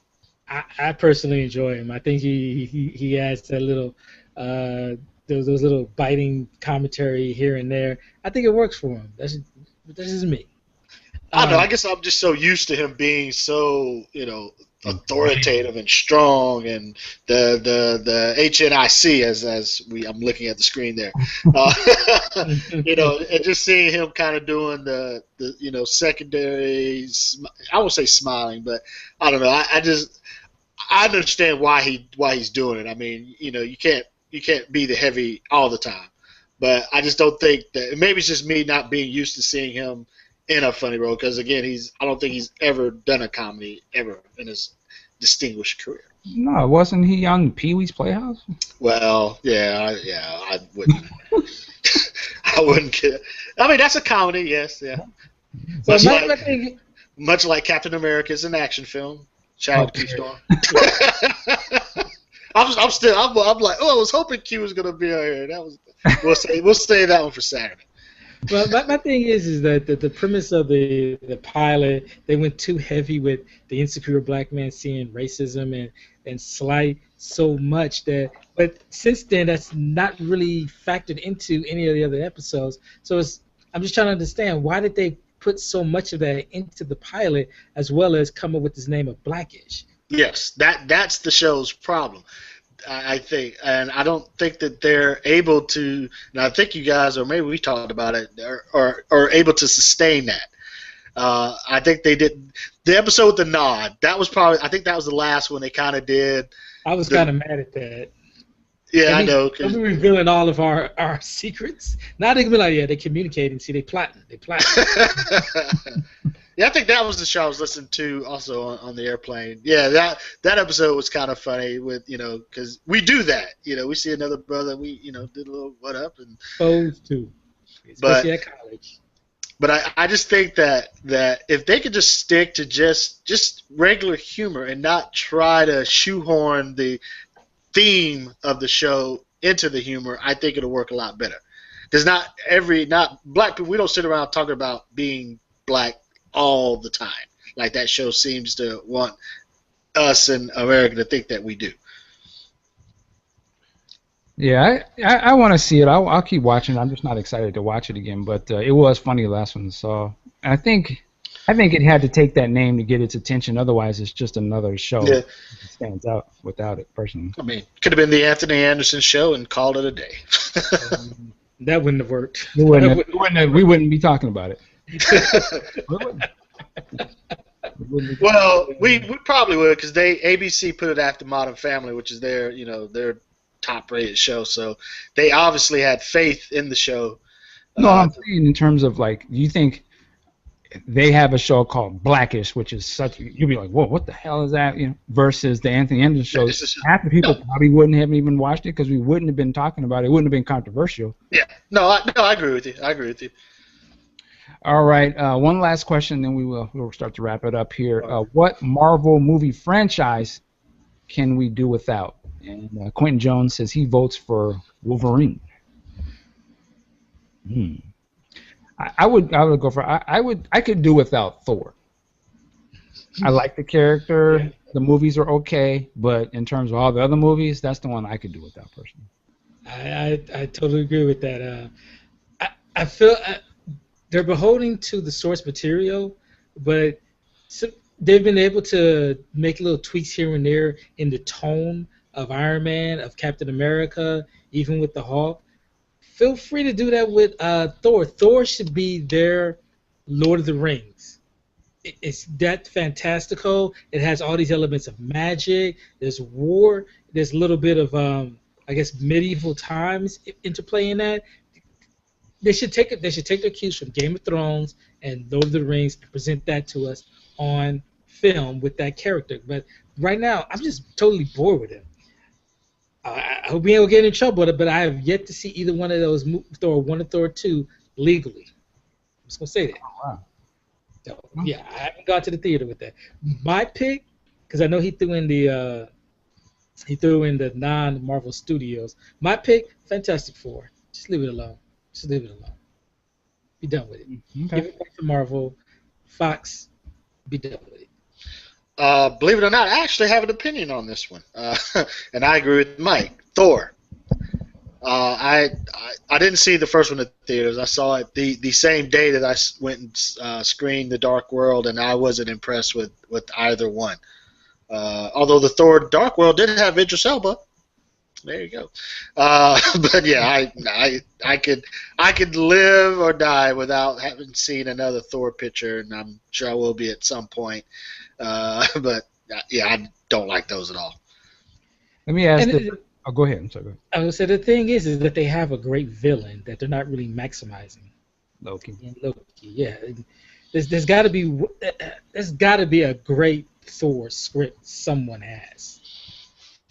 We're going to get into this deeper later, but we're currently, well, some of us may be reading Civil War. We're going to do a Civil War show, talk about that storyline. I was going to ask Sean if he's had a chance to look into that yet. No, I have not, but I do have it. And I will not be a nagger. I will not Wikipedia it, and I will read it. You won't read it like 5 minutes before the show. I won't say others that do that or suggest I do that. I'm just calling him out tonight, aren't I? And Sean, you really don't have to read that. You really don't. It's not that. You get the Cliff Notes version. I have to be a part of it. I'm a part of the show. I have to, I'm just saying it's really not worth it.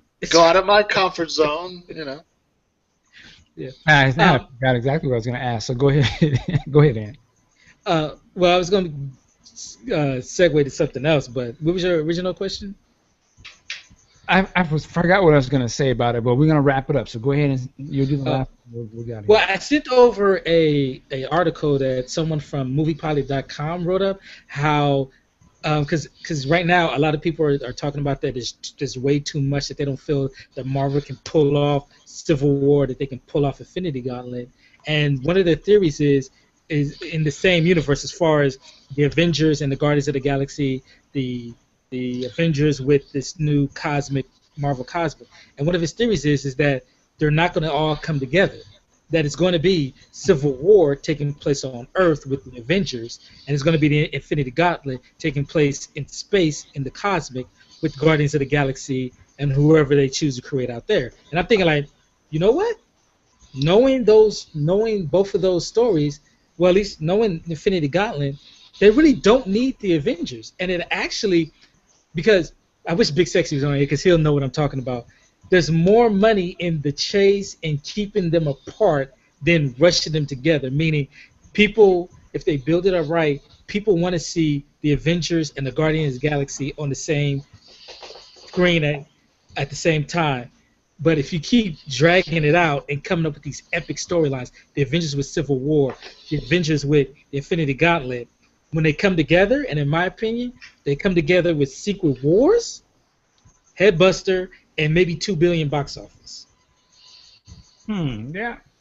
I don't know. I kind of don't want to wait too long, though. Like, I don't know what they have in plans for Civil War. I don't know how long they plan on that to last, but I want to see some of the Avengers. I want to see the Thanos thing. And for them to not... that's how they introduced Thanos to the audience, was that he's, somewhat of a villain to the Avengers. I just kind of feel like there has to be some sort of payoff for that, and if that's got to be like 6 months now, that might be just a little long, man. Well, here's the thing: you've read the Infinity Gauntlet, right? And I'm gonna try to do the spoiler free.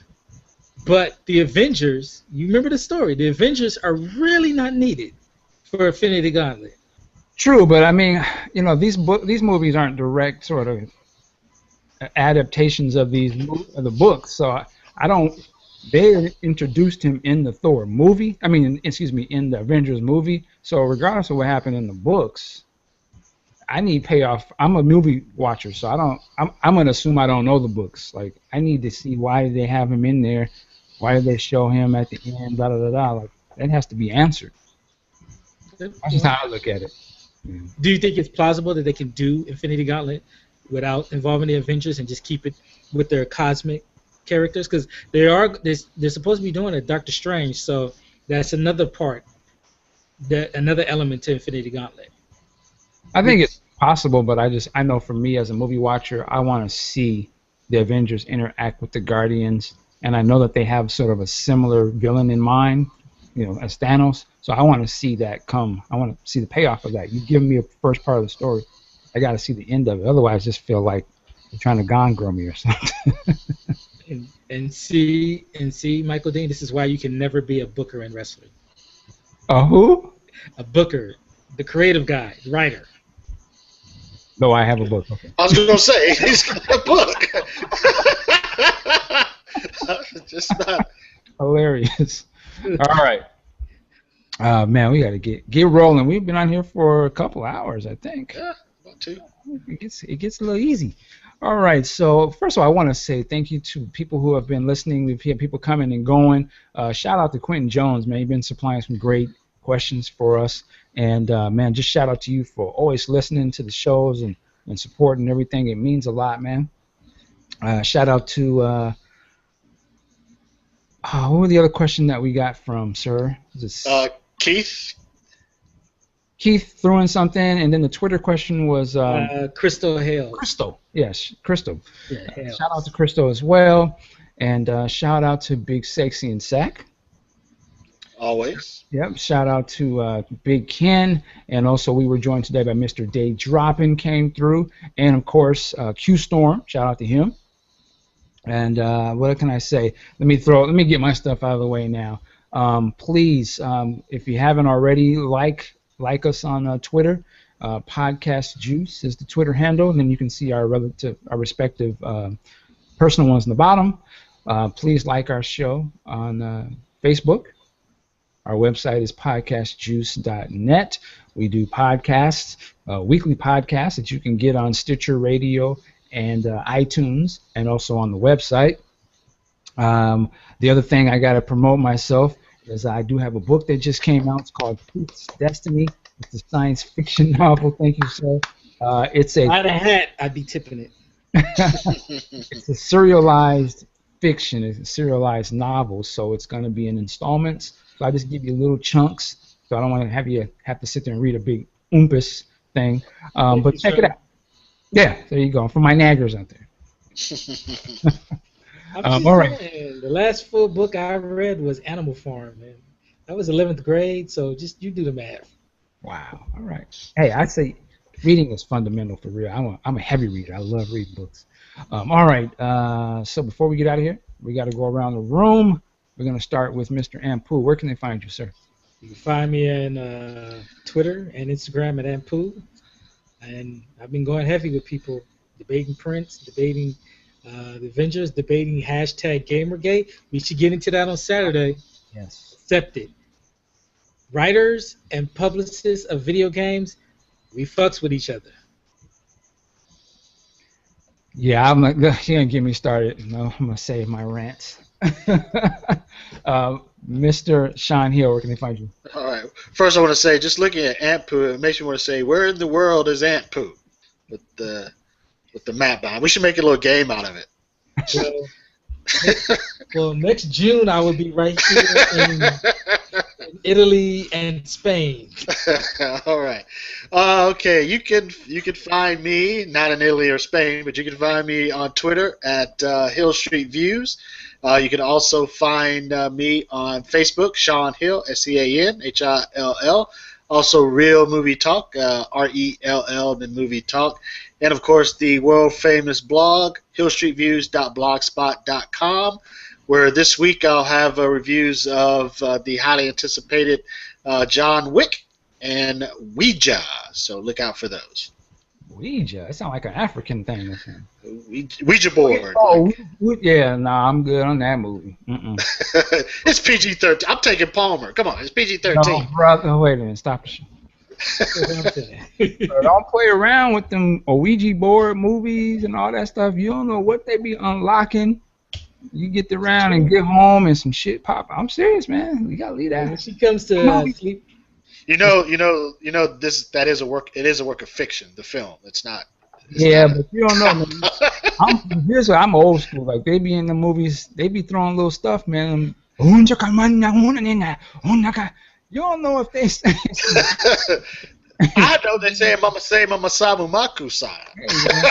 That's why I don't play with it, because I don't know. They could be real stuff, man. All I'm saying is why your day is messed up. I'm saying, be prepared for Palmer to be knocking on that door. Daddy, mommy, can I sleep with y'all? No, she's a tough little thing, so I think she'll be all right. Like when you're dealing with ghosts and devils, everybody get a little bitch in them. All right, I'll remember that. Because that's real, you know. I saw The Omen at maybe 1920. Took me a while to go to sleep after watching that. Yeah, man. Yeah, be careful on the devil movies. All right, anyway, we out here, ladies and gentlemen. Thank you for watching. We'll probably be back next Tuesday with this. Excuse me. Have a good night. Peace.